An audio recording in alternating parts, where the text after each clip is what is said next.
সকালবেলা আমি আজকে কোল্ড কফি বানিয়েছিলাম। তো কফিটার সাথে সাথে আমি অন্নপূর্ণা ভান্ডারের যে 12 পাতার ফর্মটা আছে সেটা নিয়ে বসেছিলাম। আমি একটু ফিল আপ করার ট্রাই করেছিলাম, কিন্তু বিশ্বাস করো আমার দ্বারাই হয়নি। এত কিছু লিখতে বলেছে, আমার পক্ষে সম্ভব হয়নি। আর এইদিকে আমার ঠাম্মা সকালে কি রান্না করবে মা সেসব সবজি মাছ আর সাথে আম নিয়ে বসেছিল।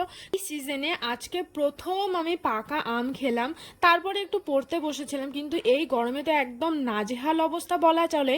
আমি শুধু একটু বসেছিলাম, এই পেজ কয়েকটা উল্টে পাল্টে রেখে দিয়েছিলাম, কারণ আমার পক্ষে ঘরে থাকা তো সম্ভবই হচ্ছিল না। আর এই গরমে আমার একদমই পড়তে ইচ্ছে করছিল না। এইদিকে আমার এক্সাম সামনে চলে এসেছে। সারাটা দিন চড়া রোদ আর গরমের পরে বিকেলের দিকে ওয়েদারটা একটু ঠান্ডা হয়েছিল, কারণ আজকে তো সন্ধ্যার দিকে বৃষ্টি হলো। তো বিকেল থেকে আকাশটা খারাপ ছিল, এদিকে মেঘ করেছে আর একদম খুব সুন্দর হাওয়া দিচ্ছে। আর আমি তো আজকে 5টার দিকে স্নান করেছিলাম, তাই রাস্তায় একটু বের হলাম, ভাবলাম যে এই হাওয়ার মধ্যে আমার চুলটাও শুকিয়ে যাবে। তো চলো গাইস, দেখা হবে পরের ভিডিওতে।